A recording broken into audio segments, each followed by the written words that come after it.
berkenaan dengan sunnah Nabi Sallallahu Alaihi Wasallam dan sunnah sahabat. Dalam bahasa, salah satu di antaranya ialah dalam bahasa Ustaz Babul Ulum, antara sunnah Nabawiyah dengan sunnah Muawiyah, atau sunnah Umayyah. Sekarang kita seringkali berteriak kembali kepada Quran dan sunnah. Pada kenyataannya kita kembali kepada Quran dan sunnah sahabat, bukan sunnah Nabi Sallallahu Alaihi Wasallam. Salah satu contoh yang saya ingin sebutkan dengan cepat, ayat Al-Quran dengan tegas mengatakan ada dua posisi orang yang puasa. Satu posisi di tempat, dan kedua posisi dalam perjalanan. Posisi di tempat, kata Al-Quran, harus puasa. Posisi di perjalanan harus buka. Ayatnya sangat jelas. Faman syahida minkum syahra falyasumhu. Siapa yang hadir di satu tempat, tidak bepergian, falyasumhu, maka hendaklah dia berpuasa. Hendaklah dia puasa. Wa man kana maridun aw ala safarin fa iddatum min ayyamin ukhra. Dan siap kalau tinggal di tempat puasa, kata Quran. Tapi kalau sakit dan bepergian, kamu harus puasa pada hari yang lain. Ibnu Katsir, kalian tahu kan Ibnu Katsir itu mbahnya Salafi. Kalau kita bawa tafsir Quran dari At-Tabari, mungkin kawan-kawan kita Salafiyin akan menolaknya. Terlalu banyak hadis dhaifnya. Tapi kalau kita bawa hadis dari tafsir dari Ibnu Katsir, mereka biasanya sam'an wa ta'atan. Nah, kata Ibnu Katsir ketika menjelaskan ayat faman syahida minkum sahra falyasum wa man kana maridun aw ala safarin fa iddatun min ayyamin ukhra, kata Ibnu Katsir al-maridu, orang sakit, wal musafiru, dan orang yang bepergian, la yasumani, tidak puasa, fi hali maradihi wasafarihi, fi halil maradi wasafar. Jadi pada waktu sakit dan waktu bepergian tidak boleh orang berpuasa, nggak boleh berpuasa. Itu Qurannya, hadisnya. Jadi dalam Qurannya ada dua posisi. Kalau kita lagi mukim, tinggal di tempat, falyasum. Kalau kita lagi bepergian, fa'iddatum min ayyamin ukhra. Sampai diulang itu dua kali dalam Al-Quran. Bahkan pasti Allah Subhanahu wa Ta'ala tahu ada orang yang memilih tetap puasa di perjalanan. Ditegaskan lagi, yuridullahu bikumul yusra wa la yuridu bikumul usra. Kata At-Tabari, yuridu bikumul iftar wa la yuridu bikumus siyam. Yang dimaksud ialah Allah ingin kamu dalam perjalanan itu buka, dan Allah tidak ingin kamu itu puasa. Itu udah jelas Qurannya. Hadisnya juga udah jelas. Ada banyak hadis. Misalnya dalam Shahihul Bukhari dari Jabir Al-Ansari. Jadi satu hari Rasulullah Sallallahu Alaihi Wasallam menemukan ada ziham, ada kelompok orang. Sampai dalam bahasa Arab sekarang kalau macet itu kita sebutnya zahma atau izdiham, ya, ada macet. Jadi orang berkerumun. Kata Nabi, ada apa nih? Kata Suhaim, ya Rasulullah, dia lagi puasa. Ajhadahul atas. Jadi dia lagi tidak tahan dengan haus. Dia sudah hampir pingsan di bawah pohon. Udara panas, dia lagi puasa. Suhaim. Lalu Rasulullah Shallallahu Alaihi Wasallam bersabda, laisal bir, bukan kebaikan dalam Sahih Muslim, kalau dalam Sahih Bukhari, laisal biru asyamu fis safar. Tidak ada baiknya puasa di dalam bepergian. Kalau dalam Muslim, laisal biru antasumu fis safar. Bukan kebajikan, bukan amal soleh kalau puasa dalam safar. Kalau bukan itu artinya lawan. Bukan putih artinya belum tentu. Bisa hitam, bisa hijau. Tapi kalau bukan baik itu artinya buruk. Dan dalam Al-Quran dipertentangkan antara bir ini dengan ithm, antara kebajikan dengan dosa. Ta'awanu 'alal birri wat taqwa wa la ta'awanu 'alal itsmi wal 'udwan. Jadi dosa itu puasa di dalam perjalanan. Menurut hadis, menurut Al-Quran itu tidak. Menurut hadis juga tidak boleh puasa pada waktu perjalanan. Malah satu saat Nabi Shallallahu Alaihi Wasallam dalam Futuh Mekah berangkat bersama rombongan ribuan sahabatnya berangkat menuju ke Mekah. Dan Rasulullah berangkat dari Madinah sampai kepada Qura'ul Ghanam, dan di sebuah tempat Rasulullah kemudian mengangkat wadah air tinggi-tinggi hatta nazaron nasu ilaih, sampai manusia memandang dengan pandangan yang tidak berkedip ke situ kepada Rasulullah yang mengangkat wadah air itu, dan beliau meminumnya demonstratif di hadapan sahabat. Wa qila lahu, dikatakan kepada Nabi sallallahu alaihi wasallam, ya Rasulullah, inna ba'dal nas, dan riwayat lain, inna ba'dal nas qad shamu. Ya Rasulullah, sebagian orang itu tetap puasa. Sebagian orang itu tetap puasa saja ya Rasulullah. Mungkin mereka merasa saya lebih kuat dari Nabi sallallahu alaihi wasallam. Nabi aja kurang soleh dibandingkan dengan mereka. Lalu apa kata Nabi Sallallahu Alaihi Wasallam? Ulaikal usatu. Mereka itu yang tidak buka adalah pelaku maksiat. Mereka adalah pendurhaka. Mereka pembangkang. Kata usoh itu isim fa'il bentuk jama' dari kata asin, yang artinya tukang maksiat, berasal dari kata maksiat, masdar mimiknya maksiat. Aso yaksi maksiatan. Jadi mereka pelaku maksiat. Jadi sunnah Nabi buka pada waktu perjalanan. Sunnah sahabat ialah terus puasa. Dan apa yang kita dapati sekarang? Yang kita dapat sekarang sunnah sahabat, yang dianut oleh banyak orang sunnah sahabat. Tapi kelompok sunnah Nabi tidak ada yang berani berkata ulaikal usad, mereka itu pendurhaka. Nggak ada. Dan saudara juga jangan. Padahal kalau kita mengikuti sunnah Nabi, kita harus ikuti berkata, Ustaz, mereka terus aja puasa walaupun dalam perjalanan ke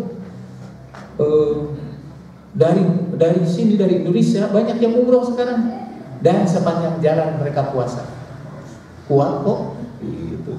Apalagi di pesawat itu tidak mengalami kesulitan. Jadi saya malah, karena sekarang puasa, saya tidak akan sebutkan nama. Ada salah seorang rekan saya di Komisi 5 berangkat bersama kami menuju ke Kalimantan. Kebetulan hari Kamis. Dan ketika ia dijamu, ditawari semua, dia menolak. Karena dia lagi puasa Senin Kamis. Kuat benar tuh. Kalau saya ditanya, kalau Anda tanya, tuh Pak, beliau kok puasa terus? Saya akan berbisik di depan Anda. Ulaikal usad. Mereka itu termasuk usad aja. Sunnah Nabi juga mengatakan berbuka pada waktu safar. Ada sebuah hadis, katanya ada seorang lelaki dari Bani Ashal datang menemui Nabi Shallallahu Alaihi Wasallam. Waktu itu rombongan khail, rombongan kendaraan Nabi itu baru datang di satu tempat. Kemudian Nabi Shallallahu Alaihi Wasallam duduk di tempat itu sambil makan. Lalu sahabat itu dari Bani Ashal itu tidak sebutkan siapa namanya, rojulun aja, dan dia bercerita kepada Anas bin Malik. Lalu saya datangi Nabi Sallallahu Alaihi Wasallam dan Nabi bersabda, ada nih sini dekat-dekat deh, fakul, ayo makan. Bayangkan ditawari Nabi makan.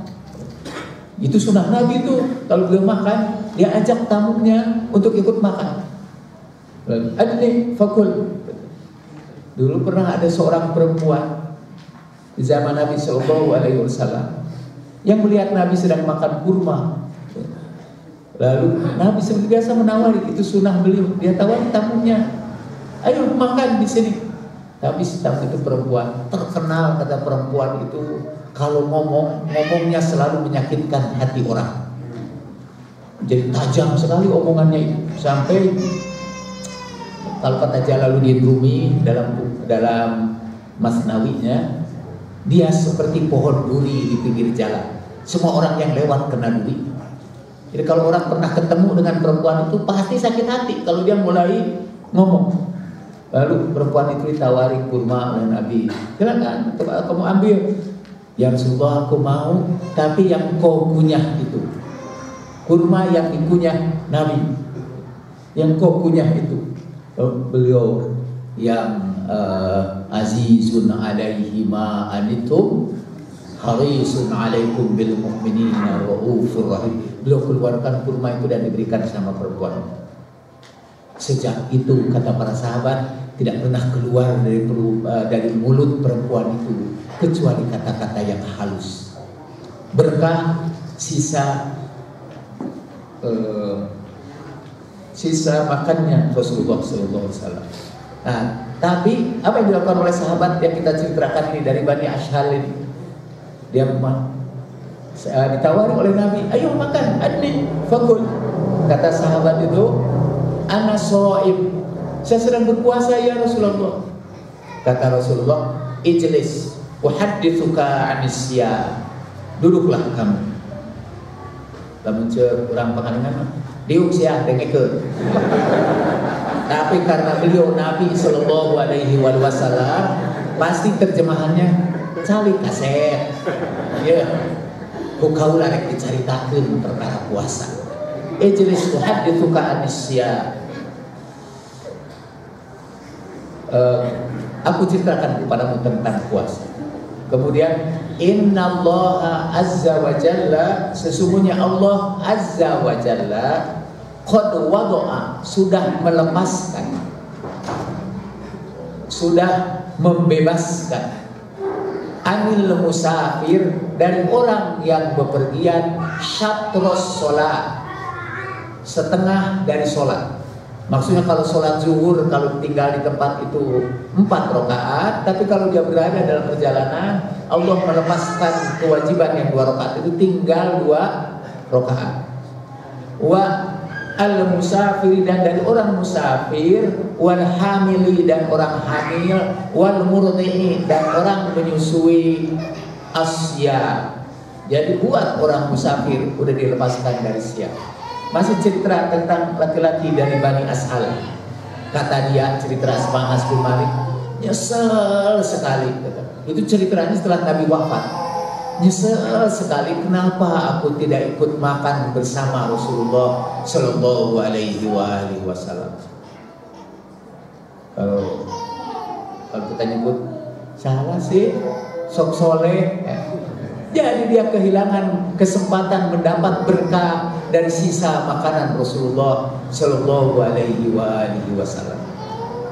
Itu sunnah sahabat tuh, puasa pada waktu berbuka. Sekarang ini telah terjadi pergeseran banyak sekali dari sunnah Rasulullah kepada sunnah sahabat. yang saudara katakan saya kembali kepada sunnah Rasulullah, sebetulnya saudara kembali kepada sunnah sahabat dan meninggalkan sunnah Rasulullah Shallallahu Alaihi Wasallam. Dalam bab kunut di dalam Sahih Muslim, Anas bin Malik berkata, qanata Rasulullah Shallallahu Alaihi Wasallam qabla ruku'. Rasulullah Shallallahu Alaihi Wasallam kunut sebelum ruku. Dan kata Anas, dan waqanatan nas, dan manusia, maksudnya sahabat-sahabat Nabi, kunutnya ba'da ruku. Jadi sunnah Rasulullah kunut itu sebelum ruku, sunnah sahabat kunut itu sesudah. Saudara lihat mana yang populer? Jangan di Mutahari populer. Yang populer di tempat lain. Yang populer ialah kunut sesudah. Lebih populer lagi tidak kunut lagi. Tidak kunut lagi. Rasulullah kunut, sahabatnya ada yang tidak kunut. Oke. Jadi sudah ada perpindahan dari sunnah Nabi Sallallahu Alaihi Wasallam ke sunnah sahabat hanya sebagai contoh. Kapan itu perubahan itu terjadi? Apakah Nabi Sallallahu Alaihi Wasallam pernah meramalkan bakal terjadinya perubahan itu? Nah, saya bawakan ini.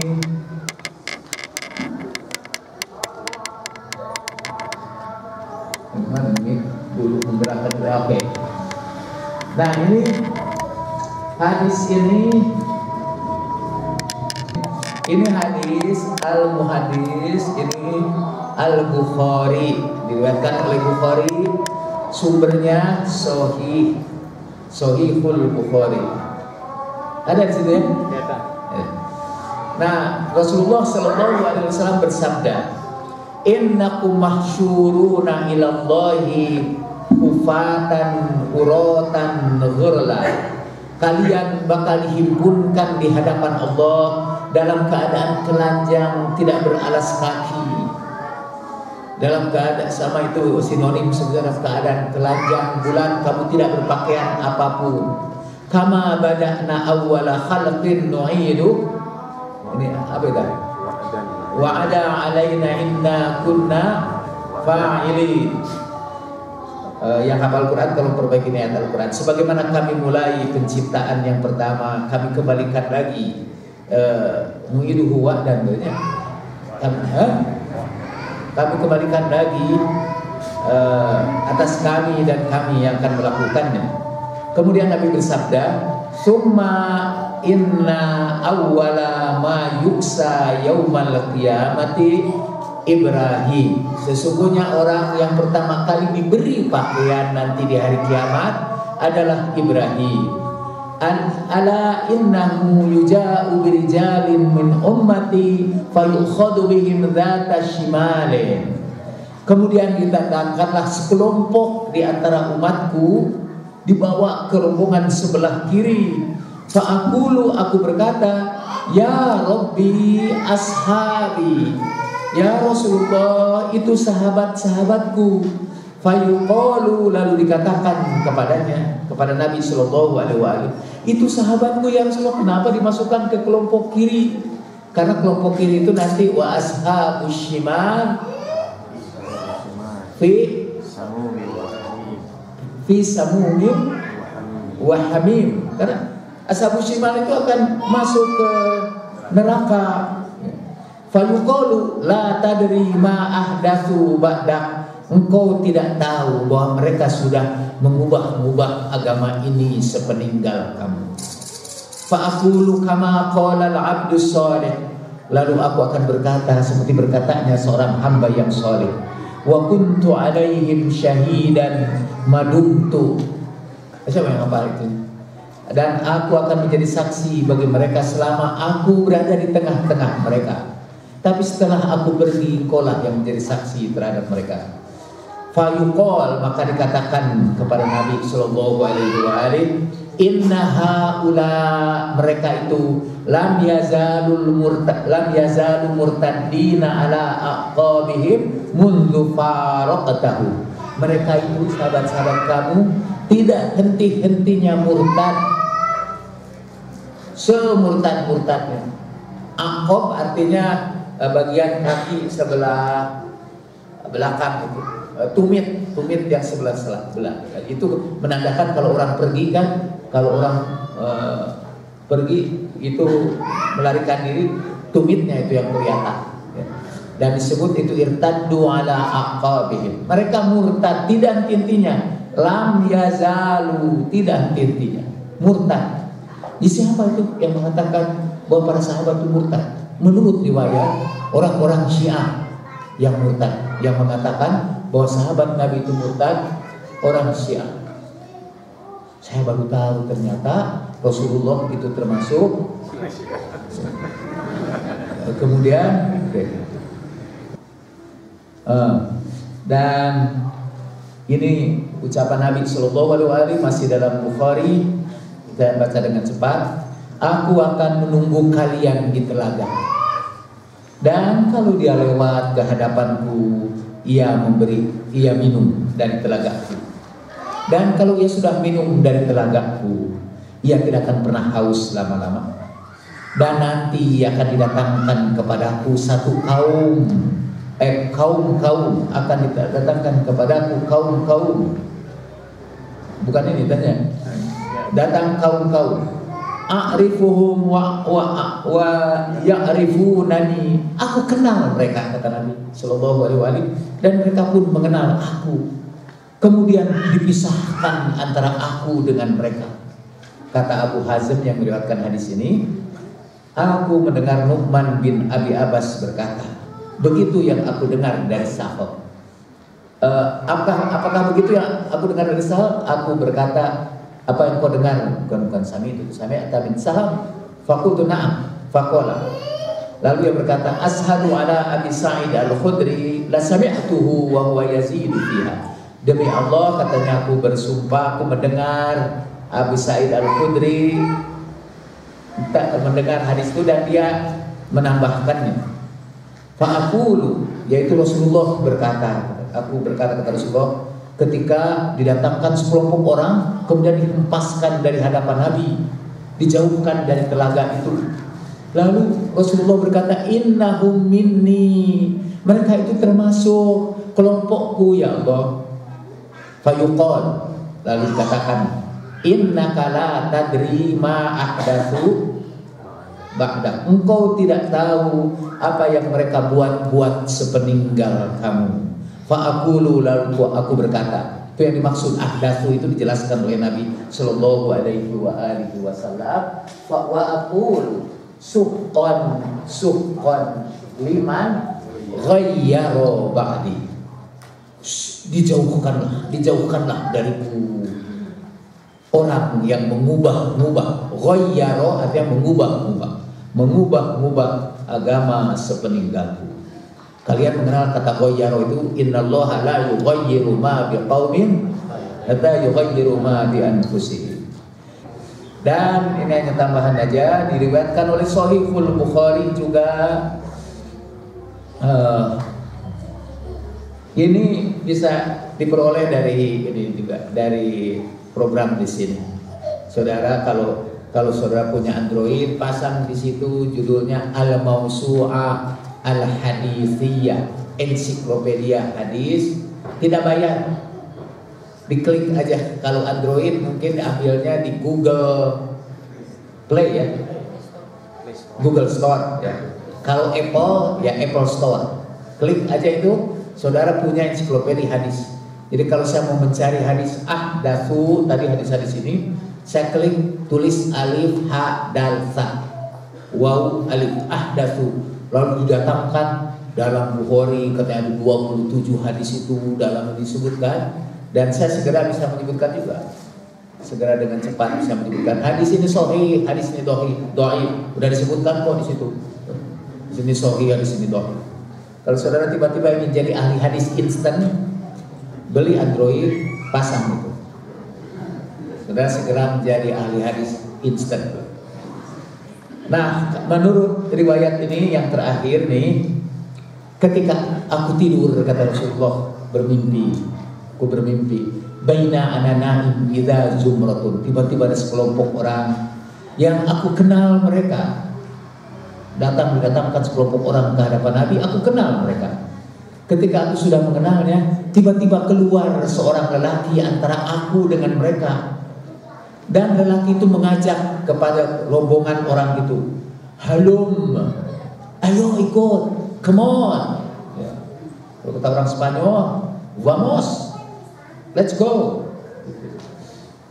Birim, kata Ustadzah Felicitia.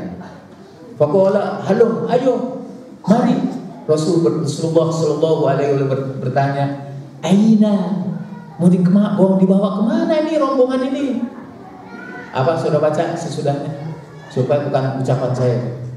Qala berkata, ilan nar. Akhirnya saya menyebut ilan nar wallah. Kata lelaki itu. Jadi ketika satu rombongan orang dihadapkan kepada Nabi, tiba-tiba datang seorang lelaki menghalangi rombongan itu dengan Nabi. Dan ini termasuk hadis Haud. Jadi di telaga itu. Kemudian Rasulullah SAW, lalu orang itu mengajak rombongan itu, ayo ikut aku. Rasul bertanya, mau dibawa kemana? Ilan nar wallah, dibawa ke neraka demi Allah. Lalu wa ma sya'nuhum, kenapa mereka itu, kenapa? Kata man innahum murtaddu ba'da ta'ala adabarihimul qahqar. Mereka itu murtad sepeninggalmu dengan murtad yang sejauh-jauhnya. Mereka berbalik ke belakang sebelakang-belakangnya. Mereka itu murtad sepeninggalmu sejauh-jauhnya. Yang ditulis dengan huruf kuning, fala arahu yakhlusu minhum illa mithla hamadin na'am. Dan tidak selamat dari antara mereka itu kecuali sebanyak unta-unta yang meninggalkan kelompoknya. Jadi biasanya itu peribahasa, kecuali qalilul qalil, kecuali sekelompok kecil saja. Unta yang ketinggalan tidak ratusan, ketinggalan itu satu biasanya. Karena itu jadi peribahasa dalam bahasa Arab, kalau dia seperti unta yang ketinggalan, itu artinya jumlahnya sangat sedikit. Jadi hanya sedikit di antara mereka itu yang selamat. Nah, aku ini terakhir, sebenarnya tadi yang lama saya ingin mengumpulkan beberapa hadis yang berkaitan dengan itu. Aku berjumpa dengan Al-Barra bin Azib radhiyallahu anhu. Aku berkata, berbahagialah engkau menjadi sahabat Nabi Sallallahu Alaihi Wasallam dan engkau berbaiat di bawah pohon. Jadi orang dulu kalau melihat sahabat itu berbondong-bondong. Beruntung kau menjadi sahabat Nabi dan kau termasuk alladzina yubayyi'unaka tahta syajarah. Mereka, kau bersama orang yang berbaiat di bawah pohon. Faqala, tapi Al-Barra bin Azib tidak gembira, malah dia berkata, ya ibna akhi, wahai keponakanku, innaka la tadri ma ahdatsna ba'dahu. Engkau tidak tahu bahwa kami sudah mengubah agama sepeninggal Nabi Sallallahu Alaihi Wasallam.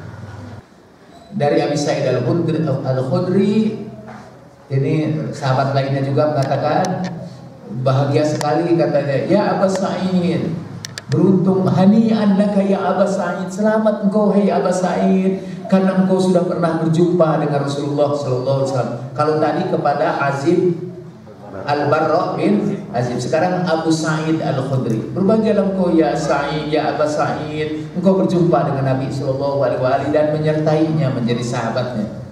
Qala akhi innaka la tadri ma ahdatsna ba'dahu. Engkau tidak tahu bahwa kami sudah mengubah agama sepeninggalnya. Itu yang terakhir. Kalau ini yang paling terakhir, tadi pakai ahdatsu. Kalau ahdatsu artinya mereka mengubah agama. Kalau ahdatsna, kami mengubah agama. Kalau ahdatsu apa? Aku yang mengubah agama. Dan dengarkan pengakuan seorang sahabat bahwa ia merasa ia sudah mengubah agama dengan kata ahdatsu. Seorang sahabat bahwa ia merasa ia sudah mengubah agama dengan kata ahdatstu. Nih langsung aja sini nih, ujung sini. Udah kelihatan kan? Qalat Aisyatu radhiyallahu anha wa kanat tuhadditsu nafsaha an tudfana fi baitiha ma'a Rasulillah sallallahu alaihi wa alihi wasallam. Aisyah itu merencanakan, ingin sekali, dia berniat merencanakan, ingin sekali dia dikuburkan di rumahnya sendiri bersama Rasulullah sallallahu alaihi wasallam. Jadi di samping Rasulullah, karena Rasulullah dikuburkan di rumah Aisyah. Jadi dia ingin dikuburkan bersama Rasulullah itu. Dan dekat dengan Rasulullah wa Abi Bakrin, dan dekat dengan Abu Bakar. Faqala, dan dia berkata, inni ahdastu ba'da Rasulillah sallallahu alaihi wa alihi, inni ahdastu ba'da Rasulillah sallallahu alaihi wasallam hadatsan adfinuni ma azwajihi fadufinat bil baqi'. Tapi aku sudah mengubah agama sepeninggal Nabi sallallahu alaihi wasallam, dan aku malu, itu yang tidak disebutkan dalam Quran, aku malu didampingkan dengan Nabi padahal aku sudah mengubah agama sepeninggalku, agama Nabi sepeninggalku. Kuburkanlah aku bersama istri-istri Nabi, maka ia pun dikuburkan di Baqi. Hadis ini sahih menurut syarat Bukhari dan Muslim, walaupun Bukhari dan Muslim tidak mengeluarkannya. Hadis ini juga diriwayatkan di dalam Mustadrak Al-Hakim, dan orang yang menyaksikan Aisyah menyebut itu melihat bahwa kerudung Aisyah basah dengan air mata. Dan jadi Aisyah mengaku, kalau saudara tidak percaya dengan hadis ini, ini padahal kan itu hadis elektronik, jadi tidak sahih, tidak sahih. Saudara beli buku Aisyah The True Beauty gitu. Tapi dalam bahasa Indonesia boleh terjemahkan Aisyah kecantikan yang sejati. Dalam bab terakhir wafatnya Aisyah disebutkan hadis ini. Aku sudah mengganti-ganti agama sepeninggal Nabi sallallahu alaihi wasallam. Artinya apa?